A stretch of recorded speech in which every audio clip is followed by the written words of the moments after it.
कि supreme court ने relief दिया है, मगर आज भी हम वक्फ की जायदाद को खो रहे हैं। लिमिटेशन एक्ट अप्लाई हो गया, जो 12 साल से काबिज है वो मालिक बन रहा है। 6 महीने के अंदर पोर्टल पर चढ़ाना है, नहीं चढ़ाए तो वक्फ से चले जाएगा। वक्फ इवैक्यू प्रॉपर्टीज निकल गई हमारे हाथ से। 100 एकड़ जमीन है पंजाब हरियाणा में जो आज गवर्नमेंट उस पर काबिज हो चुकी है। रिपोर्ट आई कि उत्तर प्रदेश में 500 से ज्यादा वक्फ प्रॉपर्टीज को उत्तर प्रदेश की सरकार ने गवर्नमेंट की प्रॉपर्टी डिक्लेयर कर दिया। तो मेरे अजीज दोस्तों और बुजुर्गों, और इसमें एक है, वक्फ अल औलाद अब नहीं कर सकेंगे आप। वक्फ अल औलाद के बारे में कह रहे हैं कि बच्ची का शेर मार के कोई वक्फ अल औलाद नहीं कर सकता। अरे मैं अल्लाह को दे रहा हूं, अपने बेटे बेटी को मालिक नहीं बना रहा हूं। क्या यह बात सच नहीं है प्रधानमंत्री जी कि हिंदू सेल्फ एक्वायर्ड प्रॉपर्टी में एक हमारा हिंदू भाई अपने विल के जरिए अपनी एक औलाद को या मोहल्ले में किसी को पूरी प्रॉपर्टी दे सकता है, मगर मुसलमान 1/3 से ज्यादा अपनी किसी औलाद को प्रॉपर्टी नहीं दे सकता। अभी यह कानून जो है, अभी अगर कोई कलेक्टर मुतवल्ली को बोलेगा कि तुम दरगाह में उर्स नहीं करना, कलेक्टर मुतवल्ली को बोलेगा कि तुम आशूर खाने में इमाम बाड़े में मजलिस नहीं करना, कलेक्टर अगर कोई मुतवल्ली मस्जिद को बोलेगा कि तुम मस्जिद में अज़ान नहीं देना, और अगर मुतवल्ली नहीं सुनेगा तो कलेक्टर उसको 6 महीने की सजा दे सकता है। यह कानून है। अभी पहले कानून यह था कि अगर कोई वक्फ की प्रॉपर्टी को बेचता तो 2 साल की सजा, नॉन बेलेबल। अब मोदी जी बोल रहे, प्यारे मैं राजा हूं, तुम लूटो बेल ले लो, 6 महीने की सजा काट के आ जाओ, मैं हूं ना।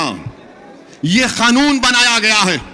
तो मेरे अजीज दोस्तों और बुजुर्गों, यह वक्फ का कानून मुसलमानों के मफाद में नहीं है, यह वक्फ का कानून मुल्क के मफाद में नहीं है, यह वक्फ का कानून भारत के भाईचारगी के लिए नहीं है। झगड़े शुरू हो जाएंगे, मस्जिदों पर यह बोला जाएगा कि 500 साल पहले ऐसा था वहां पर, और ये बार बार बोलते टीवी पे, ने आपको वक्फ से क्या मिला? अरे क्या कोई आपके अम्मा के महर में आया जो हमसे पूछ रहे आप वक्फ से क्या मिला क्या नहीं मिला? हमारे को हमारी आखिरत मिलती वक्फ को बचाए तो।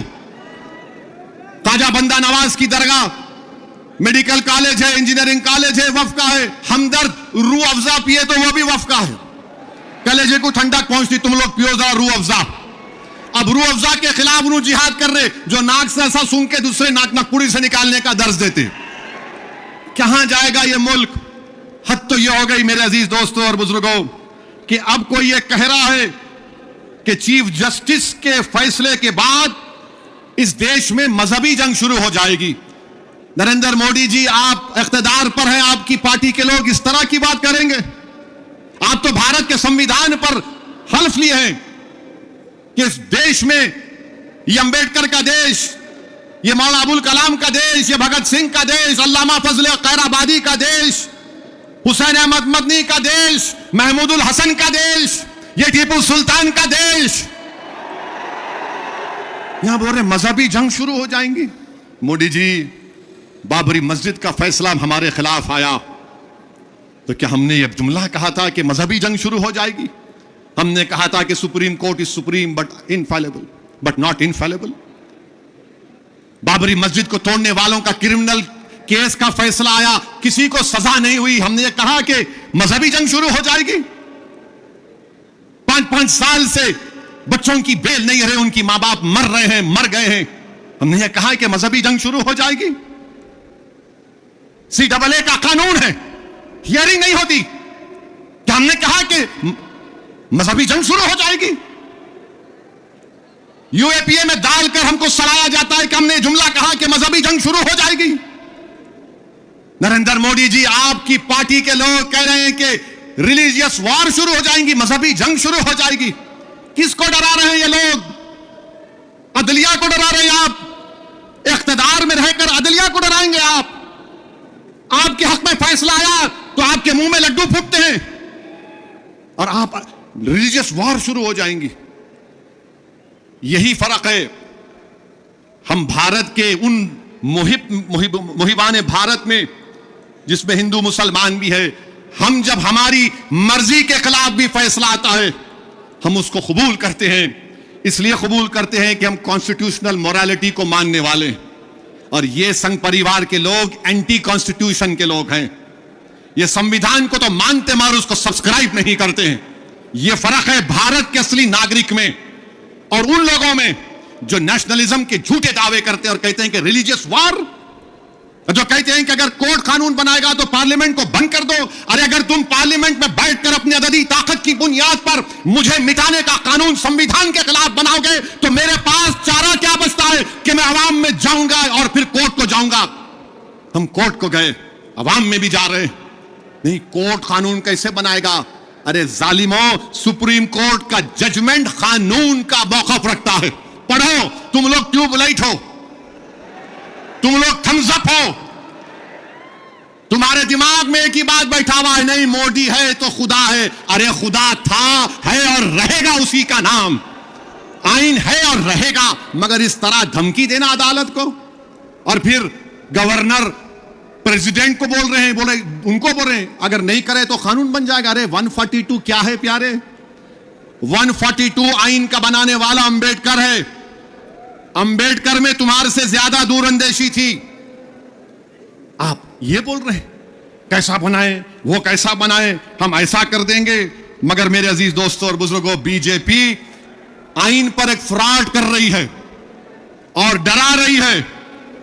रिलीजियस वार की धमकी बीजेपी दे रही है। मिस्टर मोदी, कौन रेडिकलाइज हो चुका है बताओ? आप सत्ता में आप हैं, आपके लोग रेडिकलाइज हो चुके हैं, इतना रेडिकलाइज हो चुके हैं कि कोर्ट को धमकी दे रहे हैं, रिलीजियस वार हो जाएंगी। मोदी जी, अगर ये धमकी देने वालों को आप नहीं रोकेंगे, देश कमजोर होगा और देश कभी भी माफ नहीं करेगा। आज सत्ता इख्तिदार आपके पास है, कल नहीं रहेगा इंशाअल्लाह ताला, कल नहीं रहेगा इंशाअल्लाह ताला। अब भारत का हिंदू भी जान चुका है कि वक्फ का कानून बनाए तो क्या मेरे को नौकरी मिलती। हिंदू जान चुका है कि मुसलमानों की नफरत को दिखाकर, मुसलमानों को डराकर वोट बटोरती आई बीजेपी। दिखाने के लिए कुछ नहीं है। 4.5-5% नौजवानों में बेरोजगारी है, उनके बेरोजगारी को दूर करने का कोई प्रोग्राम नहीं, मगर सिर्फ मुसलमानों को नफरत का निशान बना दो। तो मैं हमारे हिंदू भाइयों से भी अपील कर रहा हूं, जो आपके एंडोमेंट बोर्ड के लिए अच्छा है वो हमारे लिए भी अच्छा होना चाहिए। जो सिख गुरुद्वारा प्रबंधक कमेटी के लिए अच्छा है वो हमारे लिए भी अच्छा होना चाहिए। हमारा मुतालबा सिर्फ यही है कि हम अपनी वक्फ की जायदादों की हिफाजत कर सकें। और ये लोग बोलते नहीं वो उन्होंने ऐसा कर रहे, आजकल मुझ पर भी उंगली उठा रहे। मेरे भाई, मेरी उम्र दरियाफ्ती की नहीं है अब। और तुम याद रखो, तुम जो कुछ बोल रहे हैं ना, मैं सियासतदान भी हूं और आधा वकील भी हूं। तो तुम्हारा वीडियो है मेरे पास, तुमको हैदराबाद आना पड़ेगा प्यारे, तुमको शॉपिंग कराएंगे। You want to see shopping, will show you shopping. जो बोले जा रहे। अगर हम अपनी जबान से बोलना शुरू करें ना तो तुम्हारा लुत्फा कहां से आए बोल सकता हूं मैं, याद रखो। माफ करना, उलमाए कराम की मौजूदगी में बोल रहा हूं। वक्फ की कानून की मुखालिफत किस बुनियाद पर की जा रही है आप देखो। ये हो जाएगा, वो हो जाएगा, कुछ नहीं होगा, सिर्फ जायदादों को लूटने के लिए किया जा रहा है। तो इंशाअल्लाह